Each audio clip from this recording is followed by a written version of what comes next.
Good afternoon. This is Pietro Paganini, or good morning if you are on the side of the Americas and the United States and Central and South America, or good afternoon, good evening if you are in Asia or in the east part of the world. As you know, our webinars are global, so we have to follow all the times, but we're lucky in Europe because we think we are in the middle, so we always pick the afternoon. After our lunch, we wait for a few minutes and then we start for this new adventure, this new sustainable nutrition webinar. Particularly this one is called Food Security and Sustainable Nutrition, the role of vegetable oils and their resilient cluster. So we're about to start. Let's take a minute. I have our guests that are here with us. Just to remind you that obviously, as usual, this event is being recorded. The recording will be made available. We are live on Facebook and we're live on YouTube as well. And video clips as well will be produced and shared with the most meaningful and thoughtful arguments. We will also have a page with the slides that will be used if they're used. And then the main takeaways will be shared with all of you. Let me start. Meanwhile, we wait for more people to join, and I understand it's September and October are being busy and crowded. That's why we're recording, and we will make everything available.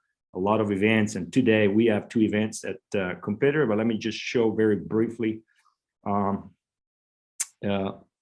one slide. So I do this to start and not to finish as I was used to do so.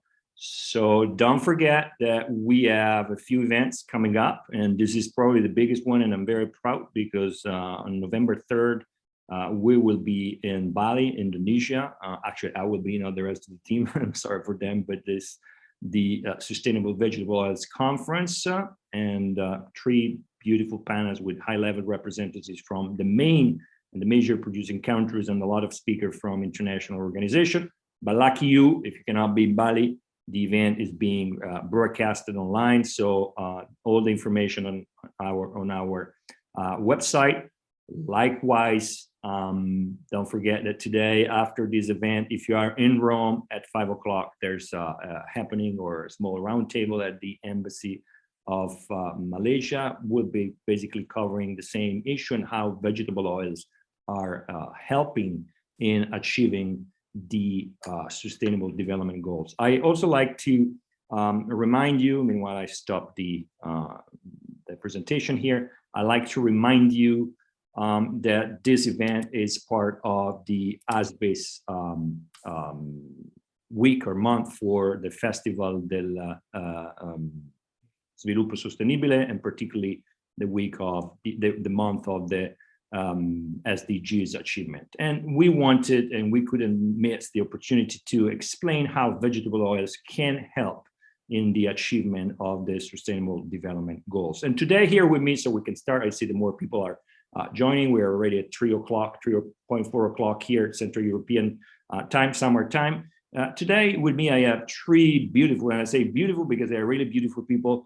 And we have, let me go with, first of all, Karen Rosales, that is in Rome, but she's from Guatemala and she represents the Guatemalan producer of palm oil. She's in Rome for the FAO summit and will be later with us at the Embassy of Malaysia for the next discussion. We have Carlotta Truccillo, who is the legal advisor at Acitol. Acitol is the oil trade association here in Italy, so the organization that gathers together all the producers and refiners of oils. And then for the first time, we have a producer, I would say, or representing the producing, and will explain better what they do better than me lately. That is Mac Marshall, who is the Vice President of Market Intelligence at the United Soybean Board. And it's the first time that the United Soybean Board is here with us. So I'm very proud, I'm very thankful, and I'm very looking forward to hearing what he has to bring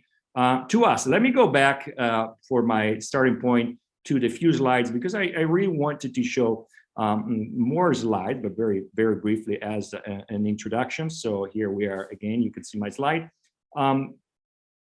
This is an interesting slide. You know, I always start with one point, but I'll come to that very quickly.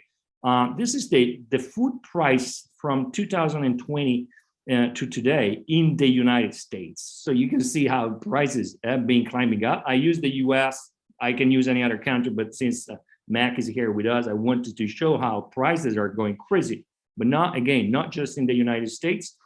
This is the price of margarine in the United States compared, for instance, to also the price of butter. And you know, in order to produce butter and margarine, you need, you know, vegetable oils. And here we come to our usual point. Our followers know this very well.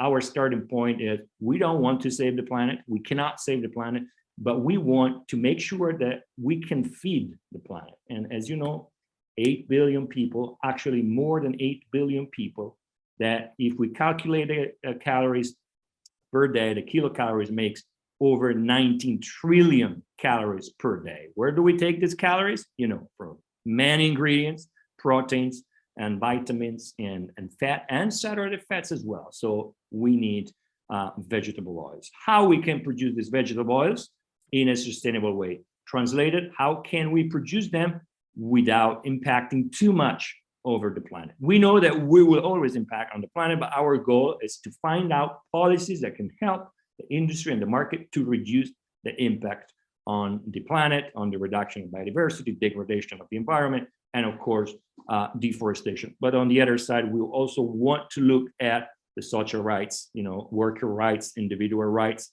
human rights. These are core. You cannot have sustainability if you don't have this type of sustainability: financial, environment, and individual rights. Again, has been, as you know, a terrible year. We repeat this every time.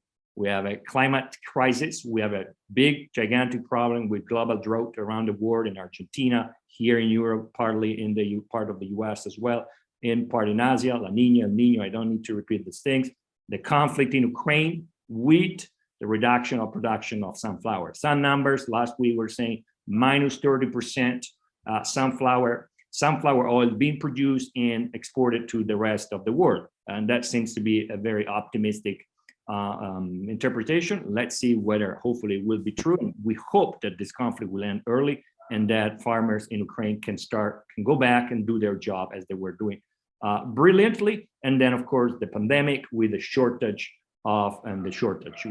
disruption of supply chain and the shortage of many commodities and the shortage of also many other materials that are pushing the prices. This is the scenario. Let me start right away with Carlotta here representing Acetal. I start with Carlotta, not because we are in Italy, but because I would like to have an understanding of what has happened in the past months and what are the perspective and the trajectories of the market.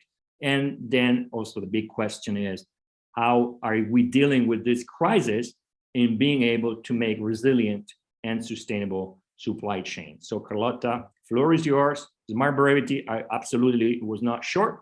You will be anyway. Thank you so much. Floor is yours. Thank you, Pietro. I know that is available a wonderful service of translation. So if you permit, I turn to wonderful, because I forgot, Carlotta, apologize me. The most important thing, as part of the ASBIS, we are speaking in English, but there is a translation in Italian. And so when Carlotta will speak in Italian and English, up to you. If you speak in Italian, there is a little globe down there in Zoom, but I'm sure everybody's not familiar with Zoom. Unfortunately, I would say, choose your language, and there is a beautiful service of translation. And I actually want to thank Elisabetta that is here with us in the translation. So thank you so much, Carlotta, for reminding that. Thank you, Pietro. Buon pomeriggio a tutti. Innanzitutto grazie a Pietro per l'invito e a Asbis per l'invito. Io vorrei, appunto, come ha detto Pietro, faccio parte dell'Associazione Italiana dell'Industria Olearia, rappresentiamo un po' tutti gli oli vegetali, ma io mi andrò a concentrare soprattutto su quegli oli che non saranno, insomma, toccati nelle loro presentazioni dai miei colleghi che insomma approfondiranno degli aspetti relativi alla soia e al palma. In particolare, ecco, vorrei concentrarmi soprattutto sul loro cugino, diciamo così, europeo, sull'olio vegetale che è un po' di casa nostra, che è l'olio di girasole, ma anche sull'olio d'oliva, magari se rimane tempo qualche parola.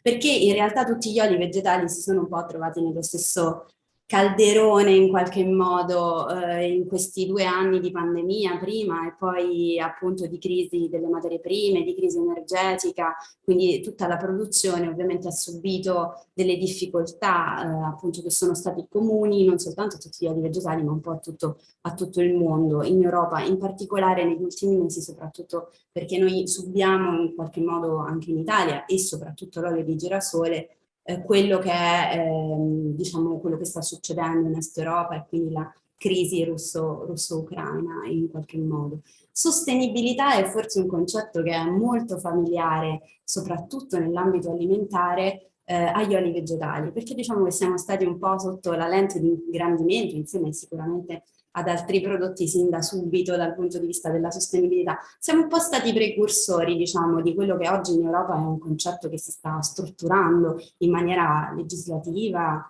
legale, in maniera anche dando, diciamo, dei parametri e dei benchmark ben precisi. Beh, insomma, gli oli vegetali in qualche modo sono stati precursori di tutto questo e ci siamo interrogati forse come azienda prima, un po' prima, tra le prime, insomma, rispetto alle altre aziende, su cosa può significare sostenibilità sia da un punto di vista ambientale, sia da un punto di vista sociale, quindi sia dal punto di vista del processo, del prodotto, di tutto quello che ha a che fare appunto con le nostre produzioni, ma anche nei momenti prima e nei momenti dopo, quindi la fine vita del prodotto, il packaging, dove va a finire il packaging più che altro, e tutto quello che c'è prima, preservare la biodiversità, piuttosto che preservare l'ambiente in cui i nostri semi, piuttosto che le nostre piante, insomma, crescono. Ecco, questo è vero anche per l'olio di girasole, anche se in maniera minore rispetto agli altri, proprio perché l'abbiamo sempre percepito, insomma, come una cultura anche nostra.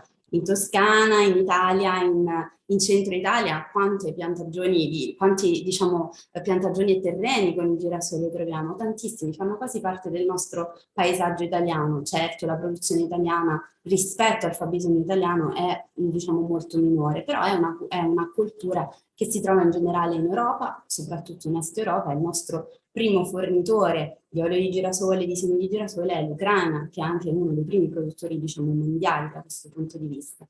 In Italia, perché dico l'olio di girasole ha una storia, diciamo, un po' meno strutturata dal punto di vista della sostenibilità, intesa proprio come certificazioni o altro. Innanzitutto perché è percepito come più vicino, ma anche perché non ha, insomma, subito quei risvolti che sono tipici di un olio che va anche ad usi energetici, di sottoprodotti che vanno anche ad usi energetici. Quindi fondamentalmente è un olio che viene utilizzato soprattutto per l'alimentazione e quindi è un olio che ha moltissimo, diciamo, è stato oggetto di moltissimi progetti individuali delle aziende, più che altro dal punto di vista della sostenibilità. Ma in generale è sempre percepito anche per le sue caratteristiche intrinseche come poco impattante, soprattutto dal punto di vista ambientale. È del 2013 uno studio di FEDIOL, che è la nostra federazione europea degli oli vegetali, che un po' comparando tutti i semi, ma non mettendoli in comparazione, più che altro volendo andare a studiare tutto il life cycle assessment, quindi la vita e l'impatto ambientale che può avere un prodotto, diciamo, sull'ambiente, sia dal punto di vista della raffinazione, sia dal punto di vista della triturazione, ci dà dei risultati molto buoni per il girasole, perché fondamentalmente il girasole è intrinsecamente un seme, tra virgolette, povero e per questo forte, cioè non ha bisogno di cose particolari, diciamo, per crescere, può crescere in terreni marginali, non ha bisogno di acqua, ha anche bisogno di pochi pesticidi perché è poco soggetto alle aggressioni di agenti patogeni esterni. Quindi questa storia che, diciamo, possiamo chiamare storia chimica, in qualche modo, pesticidi, acqua, questa storia della cultura è in qualche modo portata, sì, ce lo porta dietro anche il processo, e quindi il processo è poco impattante perché è più, tra virgolette, facile appunto la lavorazione. E quindi fondamentalmente è un buon seme dal punto di vista dell'impatto e della sostenibilità. Qual è stata la difficoltà più che altro in questi anni, in questi ultimi mesi anzi, diciamo?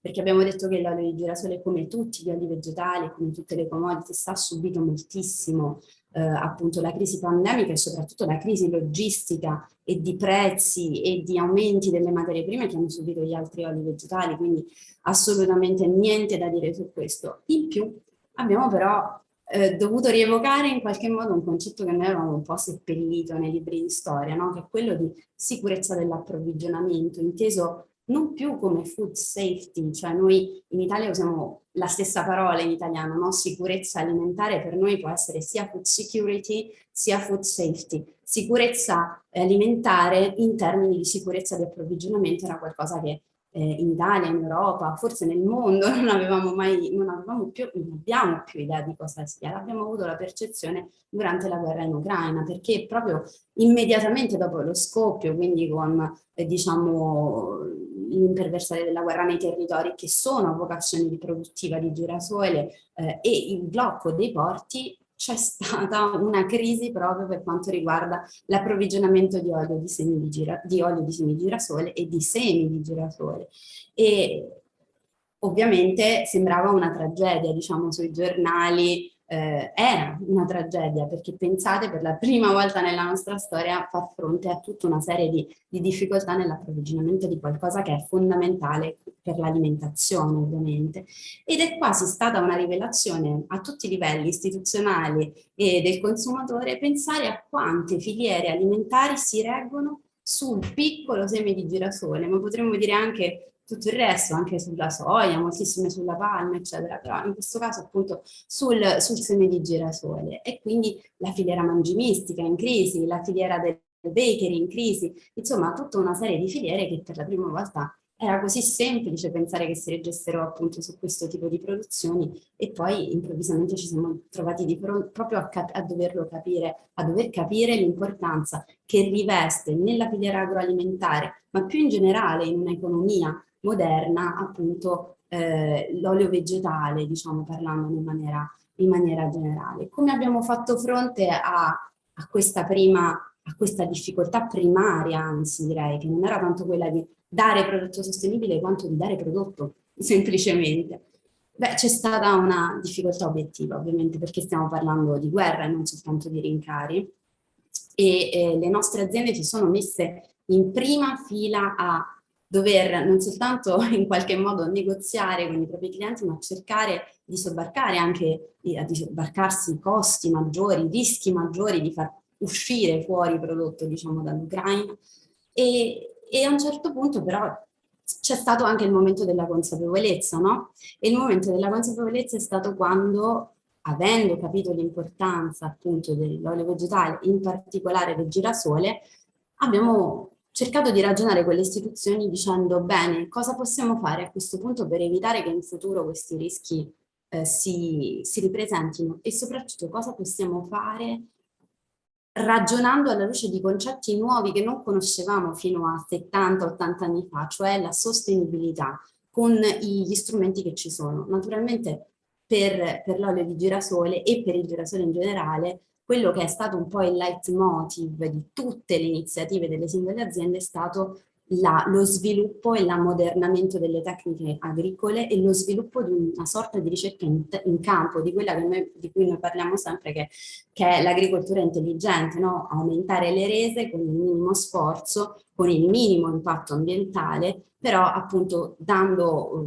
la possibilità appunto al prodotto non solo di produrre quantitativamente di più, ma anche qualitativamente di più.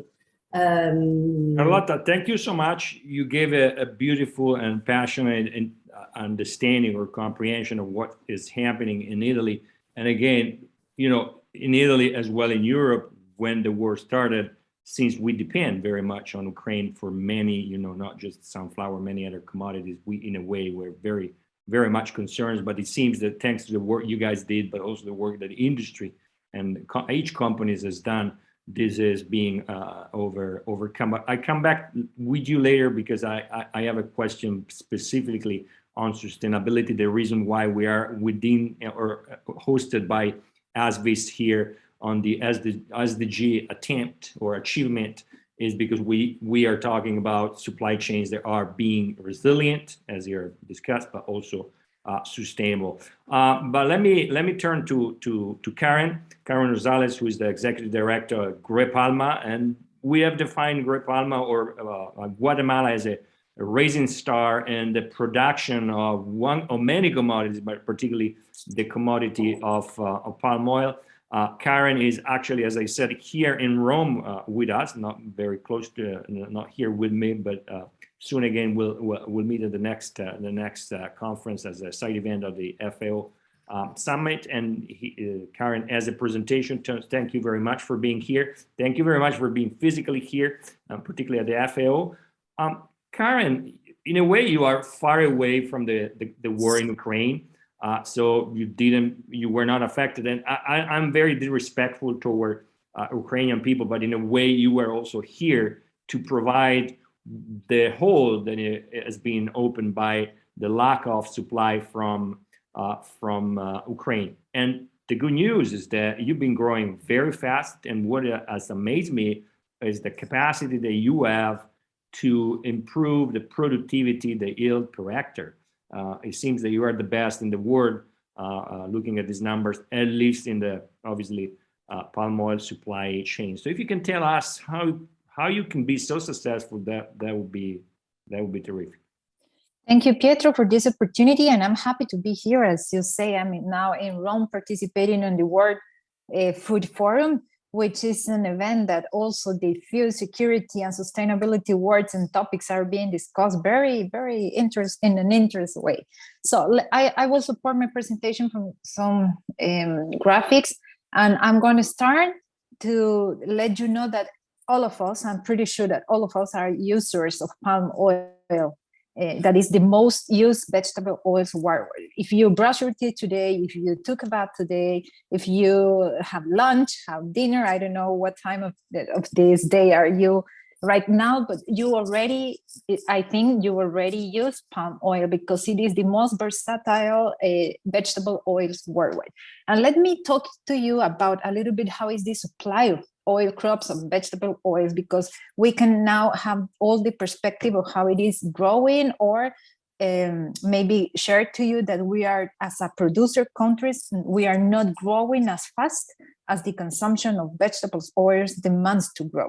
The demand of vegetables oils is increasing. Oil, palm, and soybean crops have grown the most to meet the global demand of vegetable oils. As you can see in the graphic, the main palm producers are Indonesia, Malaysia, and Thailand. These Asian countries produce around 85% of the total oil palm worldwide. Then the other countries that are producing but soybean is Brazil, United States, and Argentina. Rapeseeds are Canada, European Union, and sunflower, as you already said, was Ukraine and Russia. And that's why this war and all this context is very complicated worldwide, but also has effects the supply of oil crops and the supply of vegetable oils. So I am going to show to you how the oil palm crop is growing since 2017 to 2021.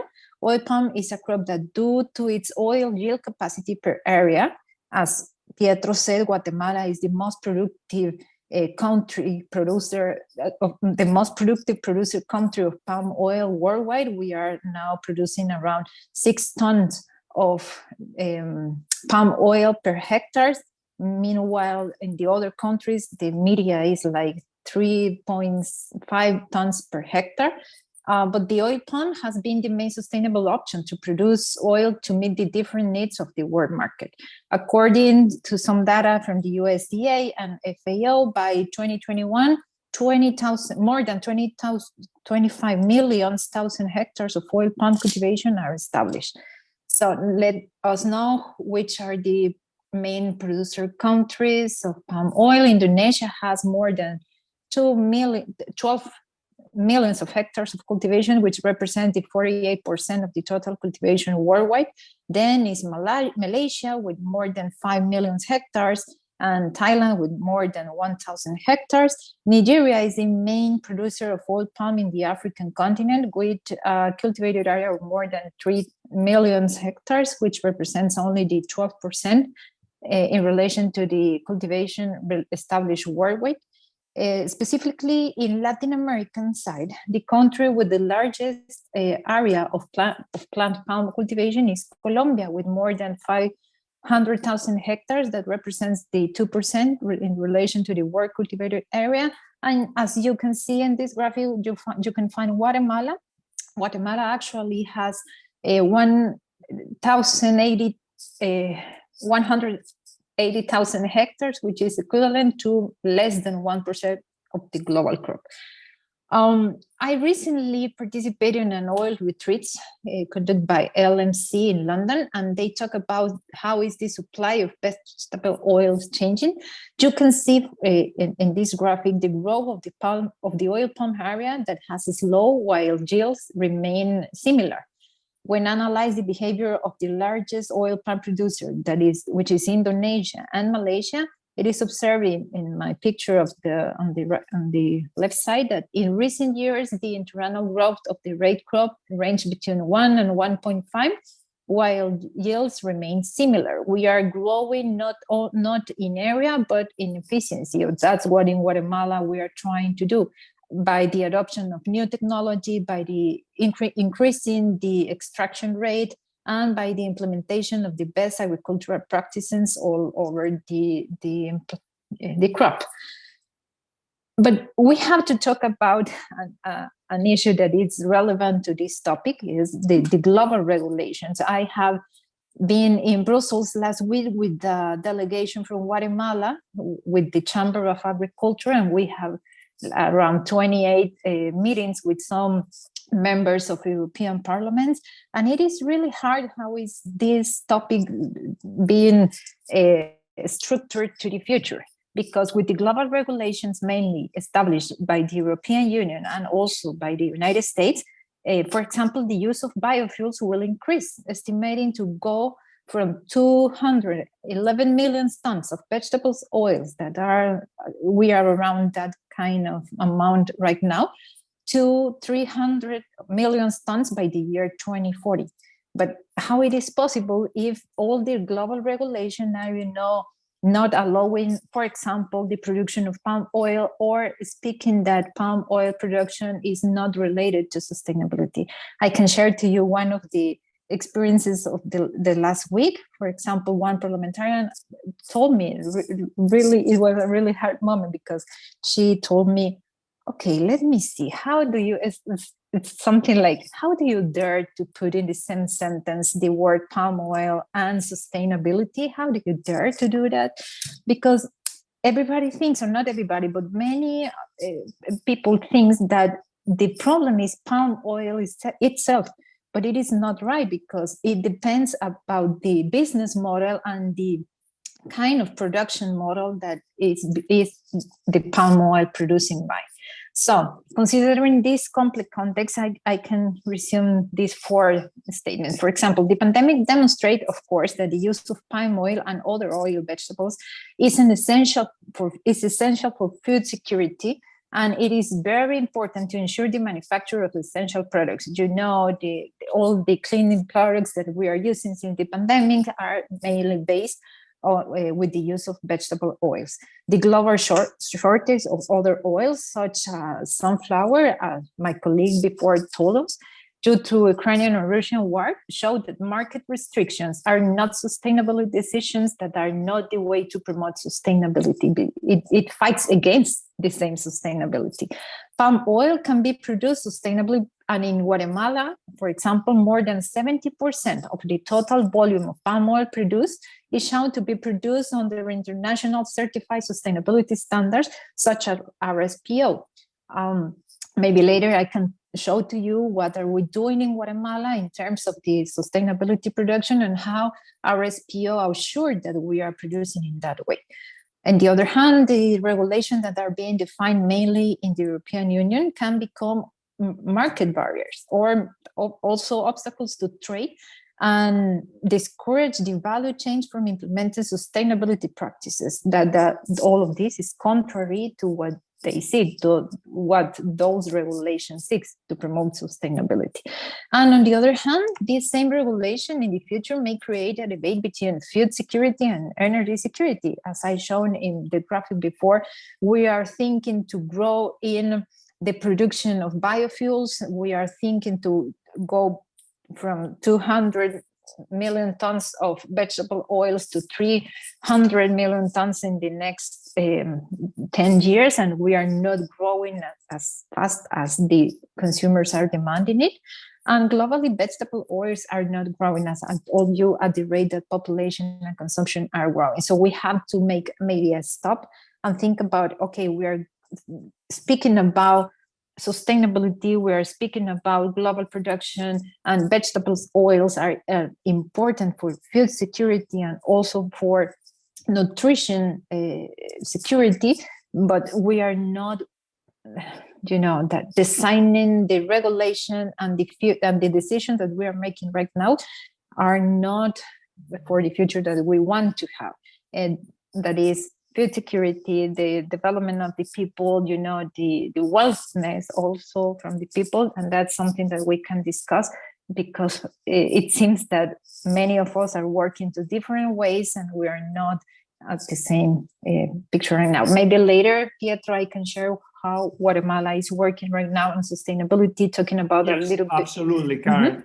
Thank you so much. So if you can just quit the slide. Thank you so much for your constant commitment and passion. I don't know the expression in English, but I think it's something like, you cannot strengthen the crooked wood, referring to some members of the European Parliament that are not associating sustainability with the word palm oil or the word soy oil.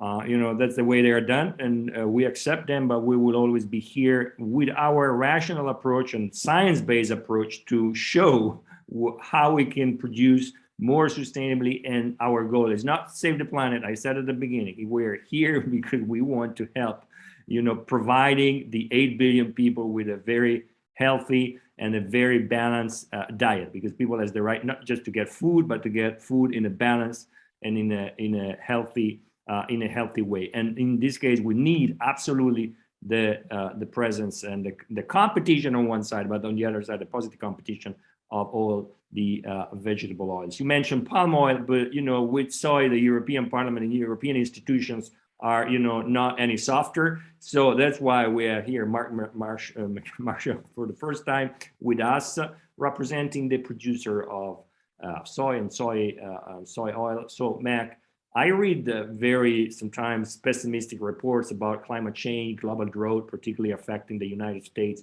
We mentioned the war in Ukraine. How is everything happening? The perfect Murphy law, or everything that can go wrong is actually going wrong. How is this impacting on the production of soy, and what are the perspectives that you see for the future? Sure. And first off, Pietro, thank you very much for the opportunity to be a part of this panel. And thank you to Carlota and Karen for very astute comments. I think we're all approaching these confluence of issues, the needs of global food security and energy security as a mosaic. And that's how we have to do it. It's going to take, multiple crops. It's going to take production from around the world. By means of introduction, so I work on the staff for the United Soybean Board, which is a nonprofit in the United States where we represent the nation's roughly 500,000 soybean farmers. And we are basically reinvesting farmer dollars towards research, promotion, and marketing of U.S. soy and soy products, everything from on-farm research, which really focuses on sustainability and ensuring that farmers can continue to produce efficiently, initiatives around soil health, just as one channel, but all the way to, how do we actually promote responsible use of soy in a diversified number of applications. And I think that that's one of the exciting things about soy as a whole. You saw on Karen's slide there, a day in the life with palm oil. Soy is similar in terms of the many different applications you have for it. But of course, the primary usage of soy oil is, of course, the food channel. There was one thing on Karen's slide that I wanted to bring out here, which is this potential for a false dichotomy or a false narrative to be set up where we're pitting the interests of feeding people against energy security. And I think ultimately food security and energy security on a global basis are inextricably linked, and you can't solve one without the other. In your opening comments, you had provided some data and a chart of food prices in the U.S. as measured by the CPI. And on a personal note, I always get a little nostalgic because I actually started out my career working for that agency in inflation. So every time I see a reference to BLS, it tugs at me a little bit. But of course, I wish it wasn't because we were having such escalating food prices. If we're zeroing in on everything that's unfolded this year, really over the past couple years, I hearken back to a conversation I had with one of our farmer leaders several months back, where he was saying, we've encountered these 3 black swans these last couple of years, these very rare global events. And after we were talking for a couple minutes, I realized that he was talking about 3 other black swans than what I was thinking about, which is really to underscore, how much disruption has occurred over the last couple years. And I think for us to truly appreciate what has happened in the global veg oil complex over, since the start of the invasion in Ukraine, really a lot of the stage has been set over the last couple years. There are a couple points in Karen's slides that I wanted to bring back to. So if you think about the 4 most globally traded oils that are produced and consumed in the highest volumes, those are of course palm, soy oil, rapeseed or canola oil, and sunflower seed oil. And for all the centers of production globally, you had some form of production disruption over the last couple of years. You had a drought in South America last year, which took about 30 million tons of production off of the balance sheets for Brazil, Argentina, and Paraguay, just in soy.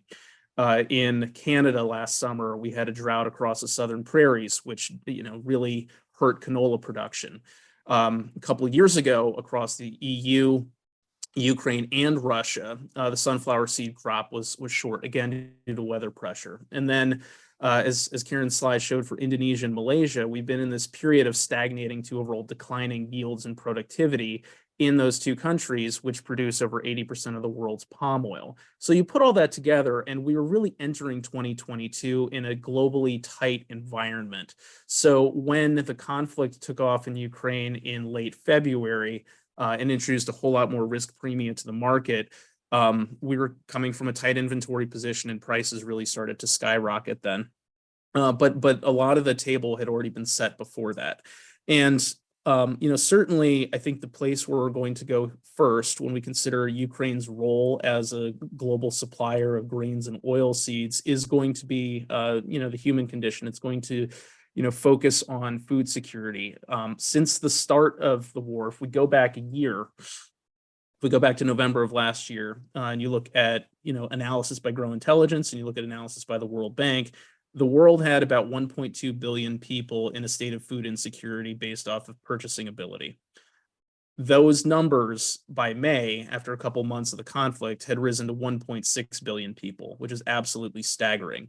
Now, naturally, I think the justifiable rationale that policymakers and market participants are looking for is, okay, how do we continue to feed people? And my fear is that the emphasis on that, without considering the energy complex as well, kind of puts us into we solve one, but we forget we solve something that's needed to be solved in the short term, but we're forgetting the long-term trajectory here. The fact of the matter is, as we're combating food insecurity, energy insecurity also matters as well. We have to be working towards additional decarbonization, because if we go back to those weather events from before, the severity of weather impacts is only going to get more and more intense as the planet continues to heat up. So we have to take steps to help mitigate that. And in the United States, there are some programs that are rolling out in many different states within the U.S. That are targeting or setting aggressive decarbonization targets by the end of the decade. California is one, and this has had a really palpable effect on vegetable oils within the United States. There's a real push to further decarbonize our economy through alternative fuels, and one of which is renewable diesel fuel, which is basically, it's chemically equivalent to traditional petroleum diesel, but it's produced from bio-based feedstocks. And in the US, soybean oil is the feedstock that is, can be the variable supplier, as opposed to, tallows or other, inedible or inedible tallow. So, we're getting into this position here where, we certainly allocate a lot of soybean oil, or a lot of the market basically, dictates, hey, that a lot of that's going to flow into the food space. But now we're seeing, increased interest in soybean oil for use in bioenergy, which I think is really important, because again, if we go back to food prices and we go back to food availability and food security, it's not just about efficiency of production, which I don't even think we've touched upon yet. I mean, I want to get into the efficiency of production because that is really, really critical, but it's also distribution, and if we think about what we're actually consuming at the retail level as consumers, we're not eating raw material food that comes right off of the farm, certainly for commodity products and commodity oils. It undergoes value-added stages of processing, manufacturing, then of course is distributed, and all of that takes energy. So if we have a profound interest in actually solving food insecurity and food crises domestically and globally, we have to focus on the energy and distributive elements of it as well. This whole topic is one that really is somewhat of a Gordian knot. Everything kind of gets enmeshed together. Fortunately, I think through science and technology, a lot of the things that Karen had pointed out here, as we think about efficiency of production, as we think about, novel approaches for, distribution, including, fuels that help decarbonize the economy, these are exactly the places that we need to be if we're going to solve this long term, so that we're not only nourishing the 9+ billion by 2050, but the ranks that get added to the population in the years beyond that. Thank you, Mac, and I want to thank the three of you.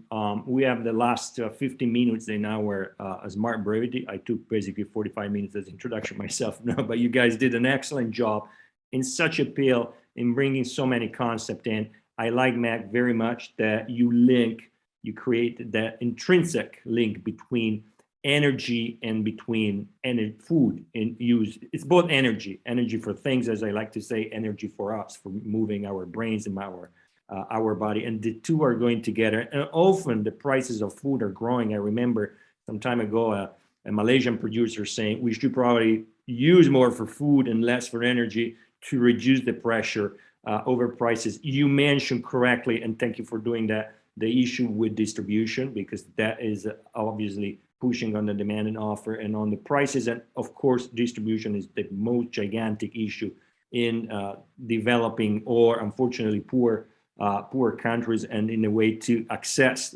food. And then of course, both of you, and as well Carlotta earlier, you mentioned the issue of productivity. That is probably the greatest challenge. Karen, you're right, in palm oil.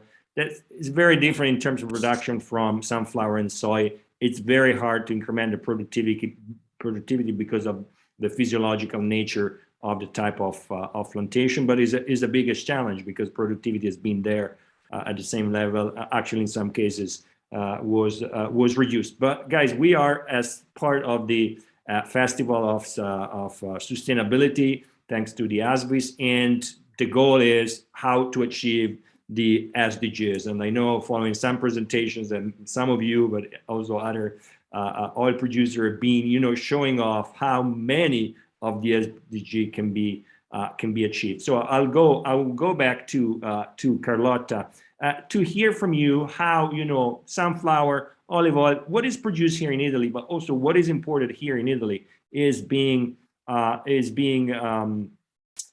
sustainable. So if you can give us some examples and benchmark. And again, guys, we think here at Competere and a Sustainable Nutrition platform that examples and benchmarks are incredibly useful because they tell stories, they show the effort, they show the passion, they show the commitment, and they tell policymakers, the same policymakers we mentioned earlier, of the great results that are being achieved and what policies could be designed in order to move in the right direction and not following an ideological approach that is often, bringing great dreams, but moving into the opposite direction. We need to follow where the market is going, where producers are going, where smallholders are going, because they are bringing us great stories. So Carlotta, the floor is yours. Grazie Pietro e anche grazie ai colleghi che mi hanno preceduto con degli spunti interessantissimi. Cosa dobbiamo fare? Mi limito ai miei oli, tra virgolette, cioè il girasole e l'olio d'oliva, diciamo così. Ecco un po' quello che ho detto prima, cioè l'Italia è molto piccola, l'Europa è molto piccola, abbiamo a disposizione pochissimi terreni, sempre di meno, sappiamo che l'erosione dei terreni, oltre che l'impatto ambientale, è un problema. Quindi quello che dobbiamo fare è concentrarsi, e questi sono le nostre proposte politiche a tutto tondo, nel senso sia per il settore dell'olio d'oliva, sia per il settore degli oli da semi, la soia per esempio che è coltivata anche marginalmente in Italia, o piuttosto che il girasole, andare a implementare assolutamente la ricerca in campo, e questo vuol dire a 360 gradi, investire nella modernizzazione dei macchinari, nella agricoltura di precisione, nell'aumento diciamo, aumentare le rese e anche nell'avere un occhio attento a quello che la scienza può fare aiutandoci. L'abbiamo visto col Covid, quindi assolutamente più fiducia nella scienza, più fiducia nelle nuove tecniche, new breeding techniques, nelle nuove tecniche genomiche, eccetera. Basta, diciamo, tenere sempre un piede fuori dall'innovazione tecnologica perché ne abbiamo paura. Dobbiamo cercare in qualche modo, sia dal punto di vista dei consumatori, sia dal punto di vista politico, di capire quello che la scienza ci può dare, anche e soprattutto in termini di quello che lasceremo alle generazioni future, cioè quantitativi maggiori, con meno erosione di terreni, meno impatto ambientale, eccetera, e con una migliore qualità soprattutto. Questo naturalmente è sempre il nostro main goal, dare comunque prodotti. Parliamo di alimentare, ma possiamo parlare anche di prodotti energetici o di farine mangivistiche che derivano dai semi, ecco, che siano sempre di grande qualità e di grande sicurezza. Carlotta, thank you so much for being here with us and for being so short. You're probably the first Italian to be so concise, so you certainly win the SDG because we are using less CO2 from data servers somewhere in the US in this case. Karen, I'm coming to you. In Guatemala, we said Raising Star. I know you have a lot of stories. If you can share some of us and also, you know, the number of SDGs that you can achieve. Thank you, Pietro. Well, of course, you know, we have a very positive study case, and I'm going to share in a briefly timeline because it now is you are very... in a competition with Carlotta, huh, in terms No. Let me show you. For example, last week that we were in Brussels, and somebody told you that how can you dare to put the same sentence sustainability? Okay, I show science-based results, you know, technology working with us, and that's the example that I have, that we were working in the zero deforestation voluntary commitment since 2018. We, as a business association, work in environmental and climate change policy, but it wasn't enough. We began with the support of Satelligence, that is a European company established in Netherlands, the satellite monitoring study of the sustainable development of palm oil production in Guatemala. You know, who can defeat satellite interpretation of images about zero deforestation? And we now are having a permanent satellite monitoring of palm plantation, and also the study shows that according to the satellite images from the period from 1999 to 2020, more than 90% of the oil palm in Guatemala is planted in low carbon areas, different from primary forest. And if you compare to the national information about deforestation, less than 1% is due to oil palms. So we can demonstrate using technology and using this kind of allies that we are not in Guatemala, a producing country, that are driving to that the palm oil is not a driver to deforestation. Also, we are working on other issue that is very important, for example, for the European Union, that is the due diligence in terms of human rights. We work and publish our a program for inclusion of respect of human rights business practices, and also we construct with the support of ILOS inside the program of ILOS program, the policy on respect of human rights. We are having many conferences and also a guide on risk management on how the companies in Guatemala can work towards this kind of risk, right, related to human rights and on ongoing education in human rights. We are improving yields also in Guatemala, because I say to my colleagues and also to our members that being the number one is just not enough. We will have to be number one in yields, but also number one in sustainability, and we are working really hard on this. And I think that science, technology. Karen wanted to be the number one, but she was also the first one to leave. Exceptionally and unexpected. She's probably coming back. Let's see if she's coming back in 10 seconds, but she was definitely giving us great numbers and great results of the big effort that a small country like Guatemala is doing. And I think the fact that the size, being small, is also pushing Guatemala when it comes particularly to palm oil. And when you have to compete with big players on one side, obviously the small size helps you in managing the supply chain in a better way than having 17,000 islands like Indonesia. But on the other side, obviously you have less resources, you have probably less inputs, less investment, but it seems that Guatemala is doing absolutely great. Anyway, Karen is in Rome, like you, Carlotta, so probably something went wrong in Rome. So we cannot say it's Guatemala, it's Rome. And before coming to you, Max, so you have the great honor. You've been a gentleman to wait before Carlotta, after Carlotta and Karen. So now you have the great pleasure of ending, and you are the last remarks are yours. Let me just make a quick comment. First of all, thanking. Oh, Karen, you're back. You see, Karen is back.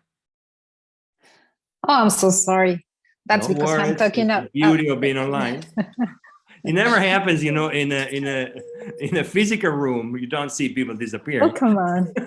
Yeah, I know, but it's because I'm talking about that palm oils in a sustainability manner. It's possible. So I'm so sorry, but I already finished my Thank you so much. presentation. Thank you. I'm moving to Mac. First of all, I wanted to thank all the people that have been following us. We know that has been a crazy September, October after the pandemic, after what happened. A lot of events. So during this week, particularly, so very grateful that people are here with us and sharing their time. Second, since you mentioned this very much, I feel very sorry of the remarks that were made yesterday by the foreign minister of Europe when he says Europe is the garden and all the rest of the jungle. I think we know what he wanted to say, but they were very horrible remarks, considering what you guys outside of Europe, mostly, of course, except acetal, but if I think about the sunflower coming in from the rest of the world, you are doing a tremendous job. And if Europe is surviving, and if Europe is today as food security, is because of the great work that the people in the jungle, as you said, are doing. So I think that Europe is becoming a jungle and the rest of the world is becoming a garden. Matt, I'm coming to you. What is the soy industry? What are the farmers doing in order to achieve this 17 SDGs? Sure. So I think first off, it's important to remember that, soy is not a crop that exists on its own. It's part of a cycle. It's part of a rotation that we run in the United States with corn. And a lot of that is, really centered in ultimately triple bottom line, what we think about in terms of sustainability, which is people, profit, planet. Farmers are going to run an operation, they're business people, that has to maintain economic viability. But in order to do that long term, you have to maintain agronomic viability and proper soil health. And that's why this last year, I think, is a really instructive example, as we had fertilizer prices which were astronomically high and certainly got higher in the spring as with the Black Sea conflict. Soy uses fertilizer, but corn is, certainly a crop that uses a lot more of it, just due to and that's not a knock on it, it's just the physiological construct of the plant. And, if you were just following the prices and market conditions, you'd say, hey, we're going to plant a lot more soy this year instead of corn. And as I talked with more and more farmers leading up to planting season, most of them were saying, you know what, I'm trying to keep my rotation as close to 50-50 between corn and soy as I can, because that's what manages the nitrogen cycle the best. And, if you think about, really the land is the most important piece of equipment farmers have. And I think that that's not unique to the United States. That's truly global in nature, and they have to steward that appropriately. So I think it all starts there, and taking that right approach towards, soil health management, carbon sequestration that, helps contribute towards how we can advance some of these SDGs. And as I look at all 17 SDGs, I think I could make an argument, some arguments weaker than others, that soy touches all of them, but I'll focus on a couple. And first off, I think that life on land one, is really underscored by how do you think about, biodiversity, and how do you think about soil health, because ultimately that's the lifeblood of so much that lives on land. But we're also acting below the water, which is SDG 14, life below the water. For soy, I think unlike the other oil seeds that we're talking about here, we're primarily a protein seed that also produces oil. So when I've talked about kind of that nexus of the energy and food complex, we've always produced for protein, we've always produced for oil, so we've been able to kind of address both of those issues. And then on the protein side for soy meal, if we look at our oceans, open wild catch is not going to be the path forward globally. We have to think about more renewable and less extractive ways for producing fish globally, which is a protein that underpins a lot of the global diet. So a lot of our work through the U.S. Soybean Export Council and the World Initiative for Soy and Human Health focuses on capacity building and market development in many developing markets around the world that focus on aquaculture. So I think that's one piece. Certainly, we've touched upon climate action as SDG 13, where we talk about climate or carbon sequestration. Recently, as of last month, the United States Department of Agriculture announced a series of grants for advancing climate smart agriculture within the United States. And I'm pleased to report that the United Soybean Board, in conjunction with the Corn Growers Association, National Pork Board, and the American Soybean Association, were a recipient of a $95 million grant to help advance the prevalence of cover crops within the United States to, just go take one channel towards advancing climate smart agriculture and carbon sequestration within the United States. I've touched upon the decarbonization efforts in California as far as the commitments to affordable and clean energy and the role that soybean oil and by extension U.S. agriculture play in that. And then, of course, I think they're the top line goals towards the start of the list in terms of zero hunger and good health and well-being.